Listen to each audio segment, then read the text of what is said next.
Makapal na putik at naglalakihang bato na galing umano sa Bulkang Kanlaon ang tumambad paghupa ng matinding pagbaha sa Negros Oriental. Nasa 20 naman ang naitalang nasawi sa Negros Occidental, kabilang ang ilang inanod ng tubig. Mula po sa Bacolod, Negros Occidental, nakatutok live si Adrian Prietos ng GMA Regional TV.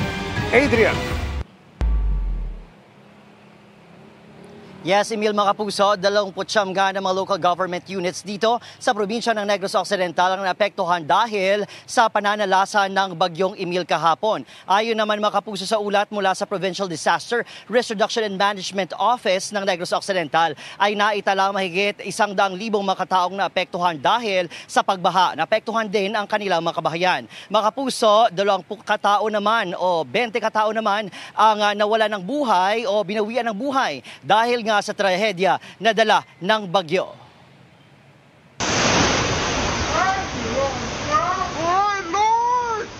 Sa lakas ng ragasan ng baha sa kalsadang ito sa Canlaon City, Negros Oriental, di nakaligtas pati nakaparadang truck sa gasolinahan na mabilis tinangay ng tubig.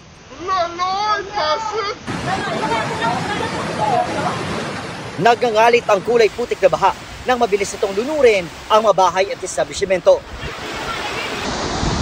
Sa hiwalay na video, makikita na ang inanod na truck na nakatagilid sa gilid ng kalsada. Nagmistulang malaking dagat ang lungsod. Tama na taon. Paghupa ng baha, ganito ang tumambad. Makapal na putik sa kalsada at naglalakihang bato. May mga kalsadang hindi madaanan. Ayon sa mga otoridad, galing sa Bulkang Kanlaon ang naglalakihang tipak ng bato at putik. Tuloy-tuloy ang clearing operations doon. Pero sa gitna ng baha at pahirapang pagdaan dahil sa mga bato, nagbayanihan ang mga residente para buhatin ang labi ng mga yumaong kababayan patungo sa kanilang tahanan. Sa La Castellana, Negros Occidental, siyam ang nasawi ayon sa kanilang MDRRMO. 20 ang patuloy pang pinaghahanap.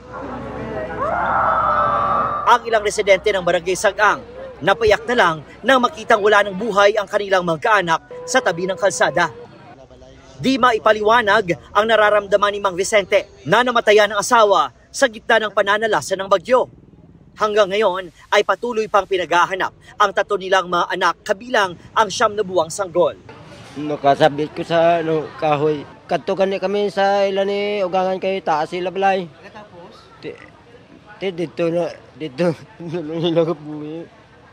Ang 4 na taong gulang na anak ni Mang Aguinaldo na rescue.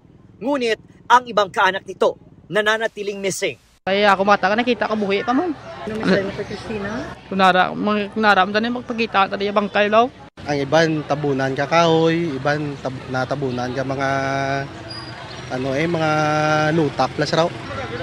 Tami mo hindi ta mapaktan sa sarang way kita nag-expect nga mo tukli ka dako sa tubig. Sakit man ba sagon o kasubo ba sagon? Nga kung mga gabi natabo damo-damo gid ang nagkalamatay.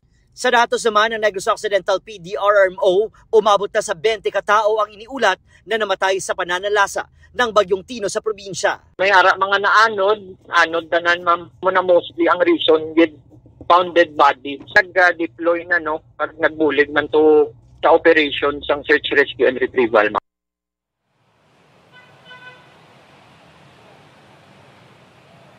Dagdag ko lang Emil, mga kapuso, sa kasalukuyan ay patuloy pa rin ang pagsasagawa ng search and retrieval operation ng PDRMO sa maraming LGU dito sa probinsya ng Negros Occidental. Katuwang din ng mga kapuso ng PDRMO ang ating makawani mula sa PNP, BFP, maging Philippine Coast Guard at maging ang mga private organizations ay tumutulong na rin upang mapabilis ang paghahanap ng mga missing persons o mga nawawala. At yan munang latest mula rito sa Bacolod City at probinsya ng Negros Occidental. Emil?